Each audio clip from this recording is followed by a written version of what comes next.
Ladies and gentlemen of Luka Nation, I His hopped heart's on. full, guys. Andrew's heart is full. His heart is full today. He just told me his heart is full. Can you believe I that? got wine teeth. I try to jump on here and have a conversation. Occasionally, I haven't connected all day, so I want to hear how his day's going, what's going on. But it's like talking to a wall today. So I hope this episode brings out the best in him. This is a So very we'll welcome handsome you wall. back. Who painted this? Like an accent wall? This is a nice. It's a nice wall. It's a nice wall over here. You Nice got an recall, accent nice wall. Yeah. Dude, accent walls are a hit. Anyway, welcome back to another episode of Lucas, Tigers, and Bronzo Can I tell you Mod. why I don't like accent walls? You know, my Come on. mother painted an accent wall in my house growing up, and she thought it was a little cool thing, I guess in the 80s. But she painted one wall in my kitchen orange, like bright orange. We had one bright orange wall. And Tiger, Luka Nation colors. I mean, yeah, sure. If she would make tiger stripes out of it, that would have been fire. But just one orange wall in an otherwise brown house just looked weird. Yeah, just looked weird. But it was cool at the time, I guess. So, we had an orange wall. I'm not going to be here I'm not going to be the one to criticize your mom's accent. Well, that's not my style. But Yeah. guys, today's a really, I mean, I feel like a proud father. Ooh. And what do I mean by that? I'm excited. I mean, we are the Did you find out some Luka good Nation. news in Mexico? You find one of the I ladies. did. One of the I'm ladies having from last friends. company. You're having a little Andresito, Andrito. What are we gonna call him? What are we call him? Andresito, he's going to be a soccer player, but he's going to play chess. He's going to be a gentleman, very chivalrous. Andresito de Oro, the little Andrew of Goldberg. No.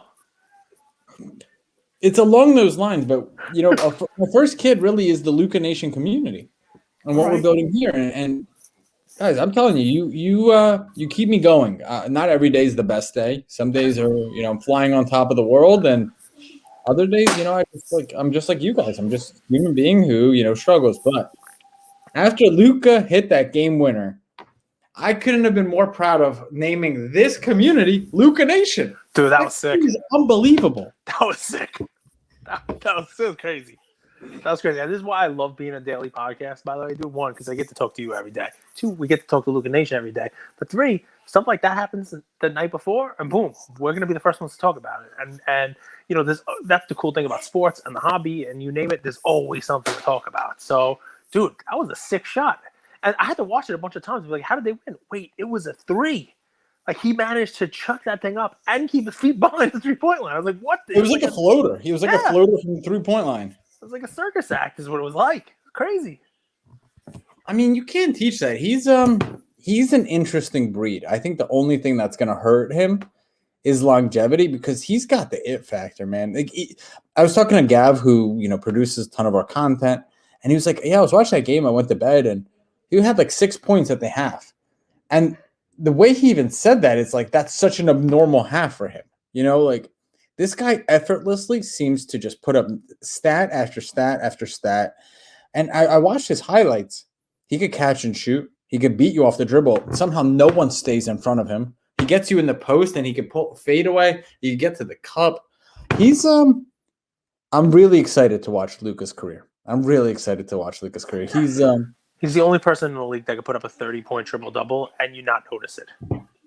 Seriously. Like, I have friends who I've been talking to Luka, I'm buying Luka, Luka's great. And they're like, all right, let me tune into some games. Celtics fans, fair weather, when the Celtics are good, they're basketball fans, right? You know who I'm talking about out there, Al. So, anyway, he's like, oh, we watch some Luka games, right? So I watched some Luka games. I put it on. Oh, this is Luka? I mean, I said, yeah, dude. Well, it's halftime. It's like, yeah, but he hasn't really done anything. I go, look at the stats. He's got 13 points, 8 rebounds, and 6 assists in a half. And he's like, oh, my God, I didn't even see that. You can't even tell. Because it's effortlessly. And the only thing I worry about with Luka is people have come to expect that. You know what I mean? Like, what's he supposed to do next? I mean, if the kid averages, 26, 9, and 8 for the year, and people are like, ho-hum, that's not that great. How does he better that? What is he going to do? Do we expect him in 3 years to score 40 and average 40, 12, and 12? I mean, that's going to be silly. Did I lose you? Did you freeze? Or are you just listening to the madness? I think I must have lost you. Very sad about this. because I think you're frozen. I was spinning some genius stuff here about how Luka, he's already putting up 28, 8 and 8 or whatever it is. Like my nervousness about it is, what does he need to do to improve it? Like, does he have to score 40 and 12 assists and 12 rebounds next year? Like, what does he got to do? I think he needs a roster, man. I think that. I mean, KP. I know he's the unicorn. I mean, who's the best? Who's the second best player on that team? I mean, he's got like Tim Hardaway Jr.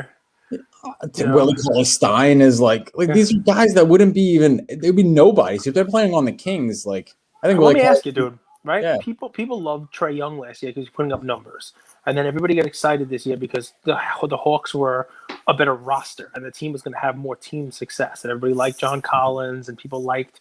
When they bring in Capella, right? Everybody liked, Cam Reddish. I know you're a big fan, and the whole team, right? And Trae's gonna have a bigger surrounding cast around him, and his numbers are still good, but the cast is doing a little more. They're a playoff team, but Trae has basically become almost cardboard irrelevant.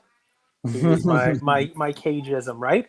So do you worry about that? Like if they bring in somebody, or they bring in somebody on that team, they sign a big name. And Luka's still the number one, and he's still putting up points, but maybe some of his numbers go down a little. Maybe they stay where they are, and the team's doing okay, but he's got a better supporting cast around. Do people in the hobby now look at it and say, Luka didn't take a step up this year? Luka was flat year over year. He's not continuing to progress his game. Should we sell his cards? Because I mean, Trae's stats. If you look at Trae's stats, they're good. He's having a good year this year, but his cards have taken a real, step down. Fear, or Luka is impervious to this?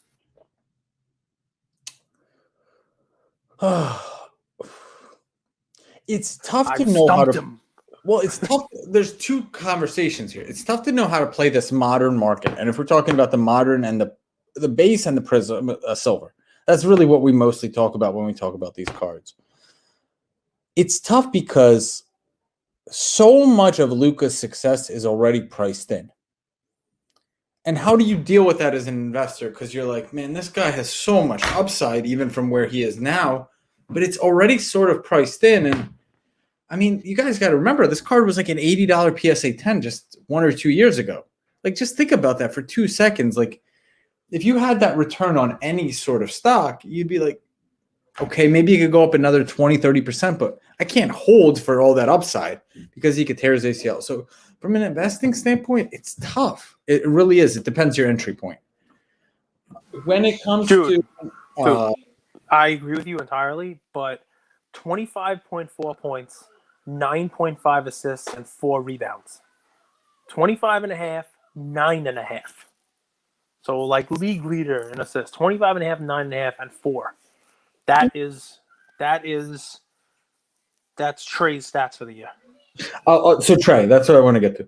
I'm a huge Nate McMillan fan. The fact the Pacers fired Nate McMillan was a catastrophe. I thought that was crazy. He got more out of that team than I've ever seen. And if you guys look at the Atlanta Hawks, they deserve a lot of credit, but I think Nate McMillan gets more of the credit than should deserve more of the credit than Trae Young. He's an interim coach. He wasn't the head coach this year. He's established a defense. They're a good defensive team. Next, let's talk about something else. That team wins. That team wins even when Trae's out. So I'm stumped, Cage, because I'm watching the modern market more than I'm investing in it, to be truthful. I'll tell you something else that I saw. Ja Morant yesterday. I don't know if you watched the end of that game. They played the Grizzlies, right? So Grayson Allen missed 2 free throws, but I think before that, Ja Morant was at the free throw line, and they said it was his first free throw attempts of the game. So think about this. A guy who can't shoot from 3, who can't get to the free throw line. So I'm worried. If I'm a Ja Morant holder, I'm very worried. Because here's the thing with this guy. Fine. You can shoot the 3. There are plenty of players who can't shoot, but you got to get to the rim and you got to get fouled. If you can't even do that, I'm very, very worried about Ja Morant. How much of that do you think is the injury? How much of that you think he's still got a little bit of the yips, a little shy because he came back and he's still a little fearful of exploding towards the rim and stuff like that. He has not played the same way. I've never seen anyone with the yips from a sprained ankle. I've seen yips from like Achilles. It was a bad one though. That was a bad Well, I'm gonna get what I'm gonna do. I'll call LeBron after this episode and see, LeBron, how is your mental health after you twisted your ankle and are out 6 to 8 weeks with a COVID? Sprained ankle. Good for you. Good for you. I knew LeBron was gonna be out forever. But I'll go one more, Mm-hmm. dude. No one could keep Zion from the rim. No one can keep Zion. That's true. He's but they lose right now. They lose though. They don't win the games. Yeah, that's an interesting combo. Do they lose the game because we're living in a 3-point league? Yes. And okay, I could let you get layups, but you're not ever going to beat me with layups. Also, that was super cool matchup to watch. Julius Randle against Zion, who have a lot of similarities, but are really different. Like Julius Randle, I'm not going to say he's a better player than Zion, but he's got a little bit of a more dynamic offensive game. So like he could pull up for three. I think he had a few fadeaways. That was a really cool game to watch because even when the Pelicans took the lead, I think it was obvious that the Knicks would win. But I think that's a lot more coaching than it is Julius Randle versus Zion. I think Thibodeau is one of the most underrated coaches there is. He's always delivered winners. He always brings out the best in his team. And this Knicks team is unlike any Knicks team I've seen. They're tenacious. They're gritty. So I know I didn't totally answer your questions. You did. You did. I mean, and listen, it's not always about performance. I mean, I remember buying Julius Randle Prism cards last year. So I watched a bunch of Knick games and said, all right, this guy's good. He puts up the stats. But honestly, nobody cares. Randle is one of the perfect examples of a guy who was a high draft pick coming out. People were buying his cards, and then he just kind of disappeared. And even though he's now had a rebirth in New York and he's playing there, it doesn't make a difference. By the way, you hear that background noise? My son is watching some YouTube video. Some Mario goes to where? Where is he? Where's Mario right now? He's in a Baldy game. He goes to Tulum, Mexico. He's dying laughing. I don't know what this is, but he is dying laughing. Dude, I know you're a star, and I can't wait for guys. If you're not on Cage Coins, if you guys are some pump and dump, this is real. You guys are getting in the ground floor of someone has the highest of integrity and honesty, but he's a star in the making. This guy, my co-host, I'm very lucky to have him. Same time, man, your kids. I'm really excited to see what Ian is when he grows up. It's something you've brought up though, Cage, before this. You've talked about how it's really hard to regain momentum in the hobby. You've said this time and time again. It really is. Yep. And it's really something that's super important to know. As an investor, we've said all these things about these players, but we don't control the market. There's Adam Smith, the free hand of the market. The market is what the market is. We don't control it. Gary doesn't control it. No matter what you guys think, no one controls the market. And at the end of the day, there's the free hand of the market. And if you're not having success, if you've lost hobby relevance, maybe you could say there's some guys, you could give some examples after this. It's nearly impossible to regain that relevance. Oh, yeah. Joel Embiid is a great example. Great example. He's an MVP caliber. He was a huge draft pick, and still he's not even hobby relevant. I would bet people would rather invest in Trae Young than Joel Embiid. And Trae is very close to falling into the same pattern of he had all this heat behind him, and people just fall off, and it's very hard to get that momentum back. And really, guys, take it towards your overall thing. And this is going to be my play. I have a couple of different cards for you play, but I'm going to make it more of an overarching. So it's a great segue, Andrew. Thank you. So really, it's this. I'm starting to look at football cards. I'm looking at buying football cards now because it's just that the season for that will be upon us before we know it. I want to get ahead of everybody, right? And let's just say I had 1,000 or 2,000 or 10,000, whatever it is, in my budget to buy football cards to invest for this year. There's two ways to go with it, right? You can try to find somebody who is buying cards. Who you can try to buy cards of somebody who is a rebound candidate, right? Well, let's say Baker Mayfield, right? We were talking about him last year, right? And 2 years ago he was the top name, right? And then they added Jarvis Landry and they added Odell Beckham Jr. and nobody was he was the Trae, right? I mean, it's the same exact thing. We talked about it in our lead up for the Hawks. Everybody expected so much out of them. So and they performed well, right? A playoff team, you name it, and but his cards have not gone up anywhere near where they were 2 years ago, right? And let me give you another example. Kyler Murray, right? He played real well last year. Bobby Darling going into the season. Going into the season, everybody loved him, right? And everybody was buying the hell out of his cards. So do you put your money into a Baker Mayfield and hope that there's a hobby resurgence, even though year over year it hasn't happened? Do you put your money into a Kyler Murray who's beaten down, even though year over year people do not ever get that momentum back? You know what I'm going to do with my money? I'm going to find, and this is sort of the play, I'm going to find $1,000 worth of Tom Brady to buy, right? And guys, it's a little bit of cage, annoyance. I tell you about how I regret what I made, what I sold, what I bought, what I didn't buy. But I came into this hobby, I had the right idea, and the only thing was wrong was I sold it. I sold too soon. I sold way too soon. But I came in and I'm like, you know what? I'm going to buy Derek Jeter. I'm going to buy Mike Trout. And I'm going to buy LeBron James. And I did, and I bought them. And I look now at what those cards I was buying, Topps Gold Jeter, the Trout update, and the Chrome LeBron. I made a lot of great moves. But if I would just held the ones that I owned, I'd be doing just as good, if not better. It's amazing, right? Go ahead.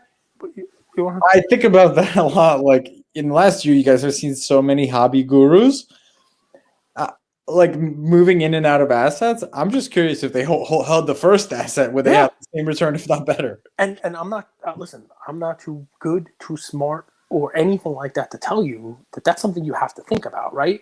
That you sometimes can overthink this hobby.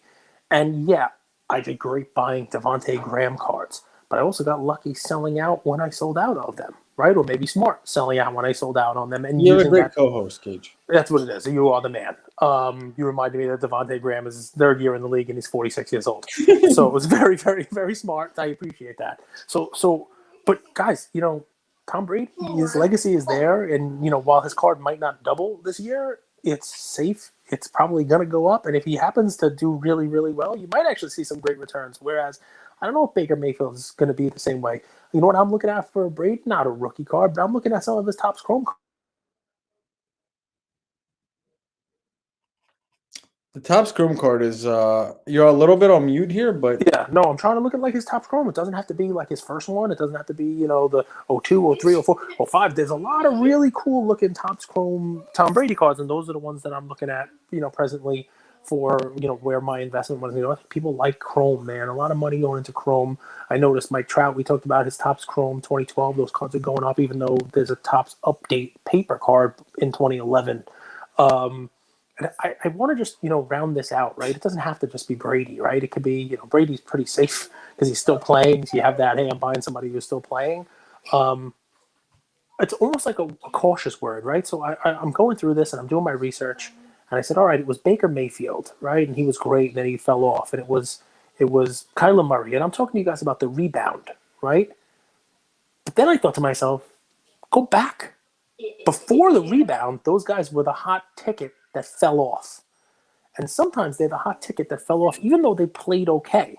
So I decided one of the things that I want to do, besides bringing you, hey, buy some Tom Brady cards with your money, and I'm looking at Chrome, and there's some bargains to be had with Tom Brady Chrome cards, it's try to figure out who to avoid this year, who's the Kyler Murray from last year and the Baker Mayfield from and you know who it is? Herbert. Josh Allen. I disagree. So Josh Allen's my guy. And here's why. Well, okay, I hear you. Expectation to reality type of thing? 100%. He's fantastic. He's a great player. He's going to be awesome. He's going to be fantastic. His team around him is great. They'll be in the playoffs again, most likely. But right now, the card values, people are expecting him to be in the AFC Championship game. People are expecting him to take the step up from where they were. And there's too much downside with his style of play. It's exactly what I was thinking about with Tatis this year and why I sold all my Tatis. Now, I wasn't predicting an injury, but there's always the possibility of that, especially when you play quarterback in the NFL and you play the style of quarterback where you run the ball as much as he does, straight up and down as big as he is, right? So that's number one. Number two, that AFC is too good. He still has to get past Mahomes. He still has to get past Lamar Jackson and an improved Ravens team. He's still got to get past the Chargers and Herbert or whatever. And Herbert's a great 1A, 1B for this conversation. I mean, I would not be buying Herbert right now either just because people are paying absurd amounts of money for his cards. But the thought here is learn from the past, right? And Herbert might actually be a better example of the Kyler Murray, right? Because that was last year, Kyler Murray's second year, and he was the big talked about rookie in the offseason. Herbert's the same. So I actually like that. Mine was more Josh Allen just because I think the expectations on him are so huge. They just really are. There's two things there. There's two amazing concepts there. Let's talk about the first one. If there's a pattern as proven as time, it's the sophomore slump in football. It is what it is. And it's really basic. So patterns or stats or trends are only as good as the evidence behind it. Well, the evidence behind a sophomore slump is actually pretty basic. When you come in as a rookie, especially coming in with 3, 4, 5 games into a season, well, no one's game planning for you. No one even knows what the hell you're up to. With a year of game tape, you don't think that everyone in that division, all the defensive coordinators are like, we're going to stop Herbert? That's all they're doing and they played them 6 times or 2 times each. So, like, sophomore slump is a very basic thing. It's just they're game planning now for this guy. They know what he does. They know what he can't do. And it happens. It happens to Lamar. It happens to everyone. It's not that they're even bad players. Second thing, this one I struggle with personally. Earnings, right? Like you have earnings and you have a company that reports like negative 6 cents earnings per share, but their stock price goes through the roof because they did better than the worst case scenario. And then you have earnings that outperform, but people already kind of priced that in and they had these expectations and the stock price goes down. We need to remember it's not just performance based. It's performance in a smoothie, in a blender of these expectations. And what a good investor does is he or she is able to look at what are the expectations? What's the market expecting? What is the market seeing? And I couldn't agree with you more, man. Like the expectations for Josh Allen, they're through the roof. 100%. And they're huge for Herbert too. And really, you could figure out what those expectations in the market. You just check a earnings calendar, earningsreport.com, and you can see this is what the company's supposed to earn. The expectations are not that clear for a sports player, what kind of stats they are, but you can figure that out based on what people are paying for them vis-a-vis their peers. Look at how much people are paying for a Justin Herbert card as opposed to the other quarterbacks of the class. Look at what people are paying for Josh Allen now against someone like Lamar Jackson.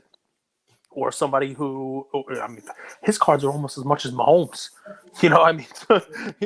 And it's great, right? Buffalo only has that. I watched the documentary the other day about the Buffalo Bills with Ian. It was awesome. Great fan base. I gotta say, one of the best fan bases in the game. It definitely is, and you know what? They're great and they're loyal. It's difficult to come out on top, and really is all about expectations, right? And there are very few people who can go into a season with the expectations of being a deep playoff run and actually deliver that. And Josh Allen's got some really big expectations. Last year, so using actual numbers on this, I sold my Josh Allen Prism PSA 10 rookie cards in the lead up to the season last year. And you remember how good of a year he was having, right? He was really playing well. But the price of the Prism rookie card actually dipped during the season while he was playing, and it took until week 10 for it to get back to the price that it was when I sold it for preseason. And it wasn't until week 12 when he was really being talked about like an MVP and you knew he was going to be in the playoffs that the card was actually worth slightly more than what I sold in the lead up to the season before we even had this MVP type season. So, what does that tell you? That everything has to break right for you to be back where you were 3 months prior. You know what I mean? Like it's very difficult. Plus with football, especially on a quarterback, you got to work the potential for injury into the equation as well. So Josh Allen definitely, Herbert, same kind of thing, man. I mean, look what we saw with Joe Burrow last year. I mean, you're never going to say, okay, that's going to happen. It's a freak accident. They happen. Quarterbacks get injured, man. It's just part of what happens. I would argue Herbert is someone Burrow is someone that would be worthwhile of your investment because coming back from a tough injury, and I think that guy's still a stud, and he's kind of the Devontae Graham in terms of he's like 42 years old. Right, he's older. You know what's funny? I started looking at Burrow to look at buying some of his cards because I only opened one box of Prism football. But you want those to be cheap. You want those to be pennies. And they're not. They're not. That's what I'm. I can't take on a $500 risk off a guy coming off an ACL playing for the Bengals. Like the market is a little bit crazy. Like it's not just about like Burrow. If his prices don't reflect what we think they should be, you can't just buy. It would be kind of cool. It'd be interesting if you could short in the sports card market. There would definitely be people I would short 100%. But It would make the trading a little bit more interesting, fun. People don't like short sellers in the market, but from what I've read, short sellers are actually incredibly important. They add a lot of liquidity to the market. Listen, there's got to be a way to do it. There's got to be a way to do it. There's got to be a way, even if it's not shorting, there's got to be a way where you and I, we're going to agree on a deal, right? Like you and I, we're going to say Justin Herbert's Prism.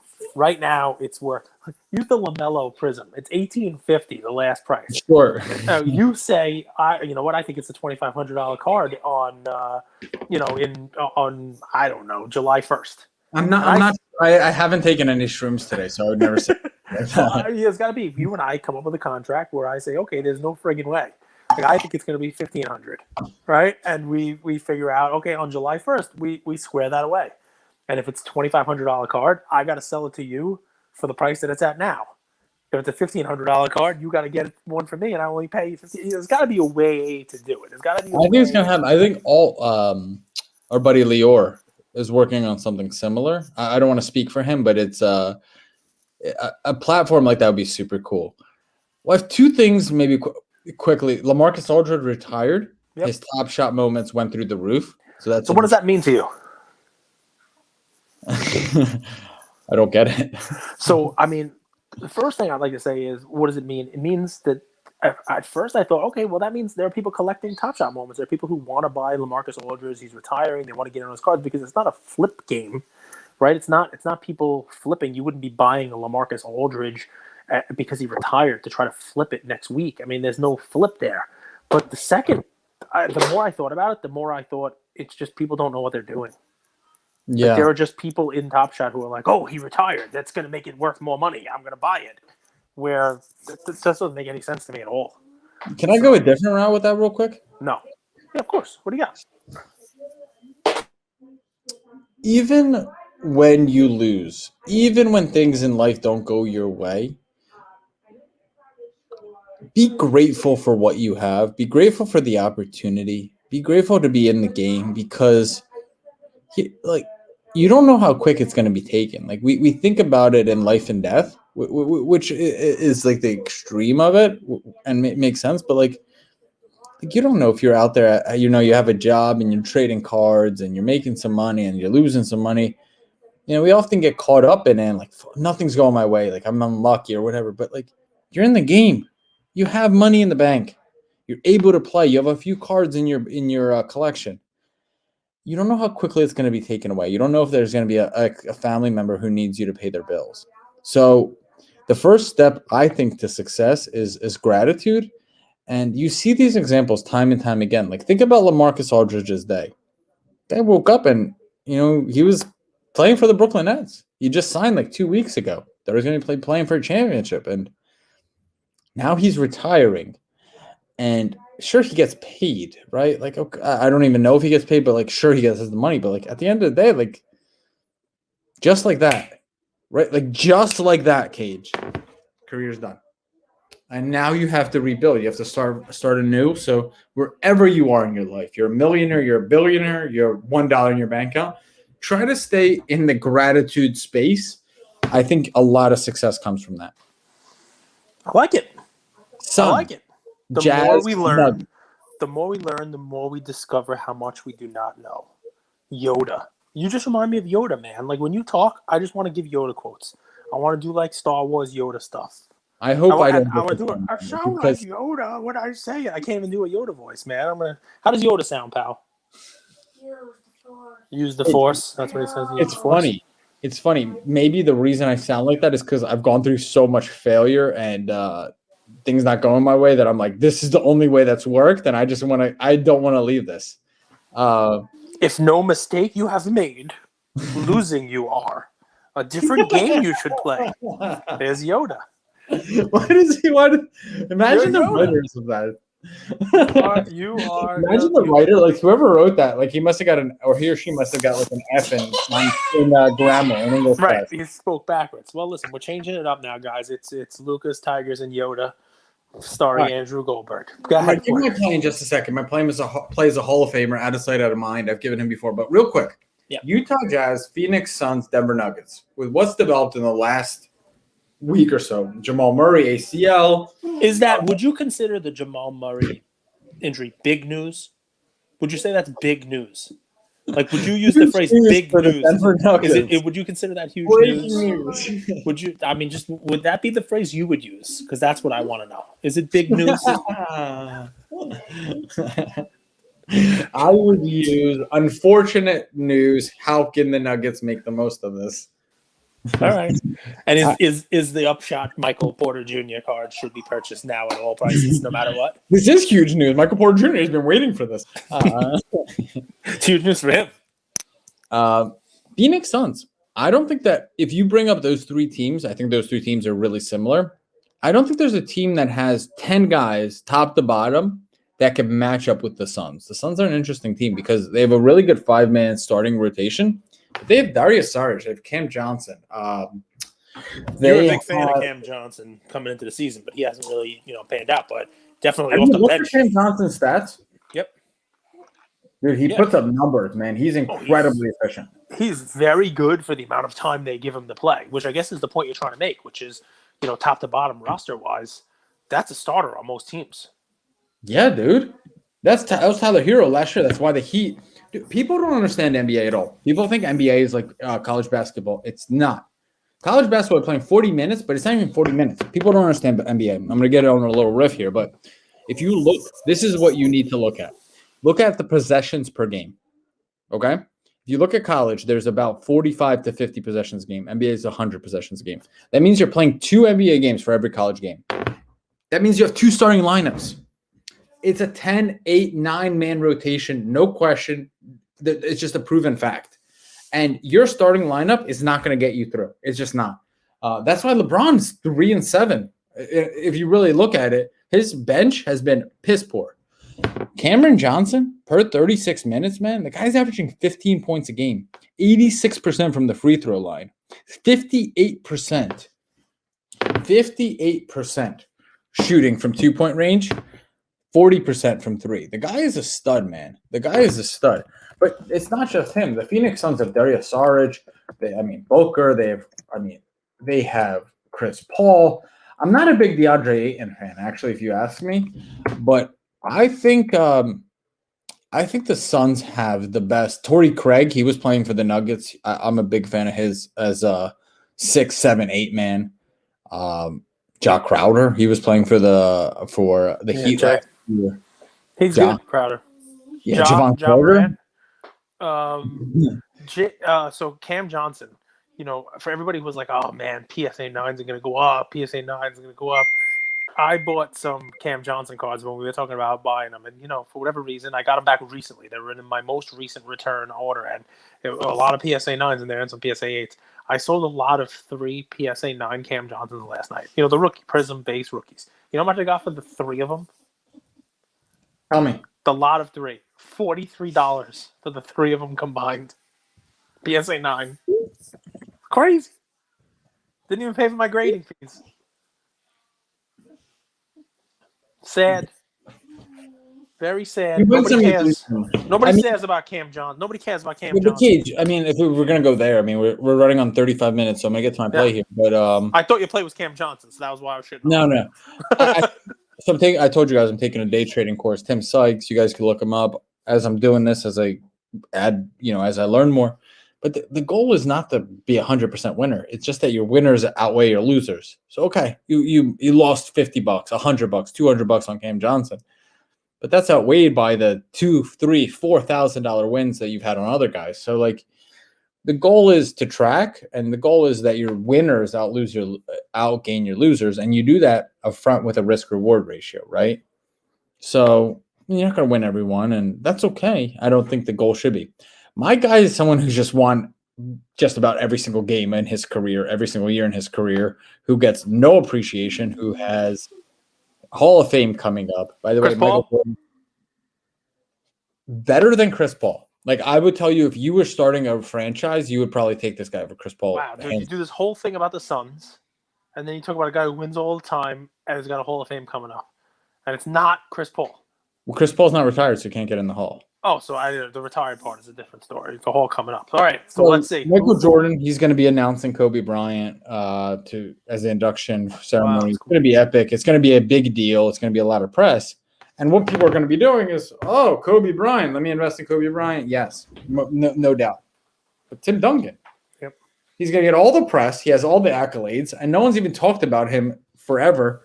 His cars are going to get a bump, and they've been oversold. There's just no way that his just Topps paper card, which is a sub 1,000 PSA 10 pop, could be less than $1,000. It just shouldn't. It's an iconic card.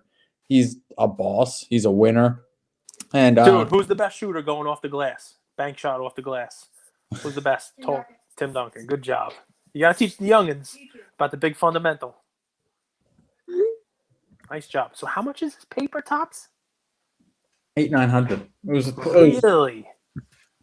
So I remember listening to a bunch of different people we've had on about how Kobe's cards and Duncan's cards, they kind of go in tangent with one another.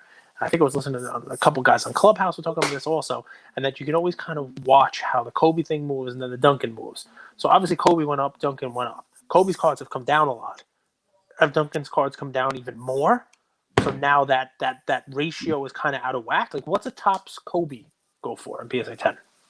Let me look that up. The top, the Duncan sold for $814. The other one's $965. This one sold for $1,200 Canadian. No one owns Canadian dollars, so I don't know what that means. So yeah, that's like $12 and a Tim Hortons coffee. $915. We have a few friends in Canada. I want to say shout out to all of our fans in Canada that are listeners, that are supporters. It means the world to me. I like Canada. Terrence and Phillip. A Topps Chrome Tim Duncan is less than $2K. But the paper one has a really low pop. I know normally we like to go with the Chrome and stuff, but the paper one might be actually the play, even though it's a little less money. What else do we like about Canada? Labatt's is a good time. Molson. Hockey is awesome. The Pastry family that sent cards for Ian. Go, guys. We love you. What else do we like about Canada, guys? It's cold. They make a good ice wine in Canada. Hockey. And we had a lot of Luka Nation listeners. Wow. So, I'm really good off the cuff. I couldn't think of anything. For Canada? You couldn't think of anything good about Canada? Dude, we got a lot of listeners in Canada. There's some cool stuff in Canada. I love them all. And if you guys every one of them. Anything, I will absolutely do so. This is awesome. Look, I can't think of it. Like if you want a Cam Riders redemption card or like a free computer for your birthday, whatever you need. Shots fired. Bang. Shooter. Wow, that's great. I don't know what they put in the water. Every time I try to leave, it got me coming back. Shooter McGavin. Nice job. Did you just do a movie quote in an episode before I did? I'm feeling myself today. Well done. Well, listen, you know what they say. If nobody else is going to feel you, you might as well feel yourself. So is that your play, Tim Duncan? Mm-hmm. Gotta love it. Listen, and I would get it cheap because I think people I just think off-market deals are the way to go right now, especially in slow markets. Off-market deals are the move. Nice. So I'm going to go look at that because I was a fan of Tim Duncan. I really liked watching him play. I think, there are very few people who put up the numbers, the championships he did. He did it himself. I mean, I know we had David Roberts on the team, but who was with Tony Parker? Tony Parker went to your favorite Hornets first season. That was such a weird thing to do. Yeah, Manu Ginobili is one of my favorite players, though. I like Ginobili. But Bruce Bowen and those corner threes and just being a pest. And a great defender. Remember that guy? But yeah, that's a team, though. And Robert Horry was on that team because he was on every team that won a championship. It seems. How does that happen, dude? I want that guy around me all the time. I want his presence because he just wins everywhere he goes. Well, listen, you have just said something that I will never say. I will never say I want that. You don't want winners on your team? I don't want any guy around me all the time. Thank you, but no thank you.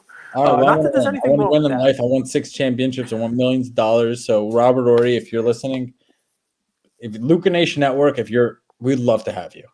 What pick was Robert Horry? He was he's a Philadelphia guy, right?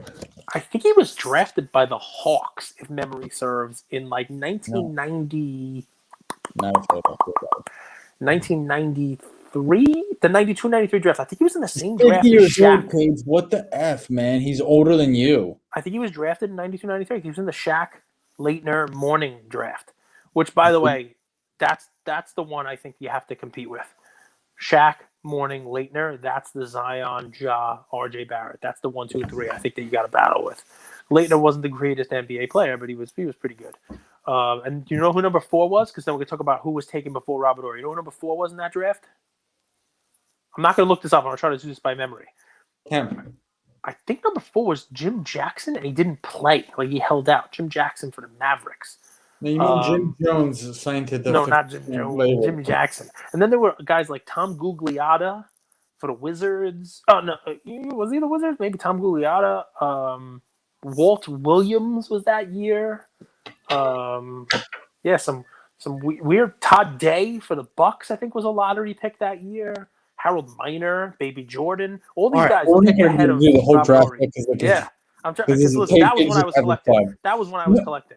I will say, let's say you're on this other end of this, and you're saying like, I just don't feel that Tim Duncan has as much upside as I'd like as an investor. I get it. I didn't necessarily want to bring this play to you guys either today.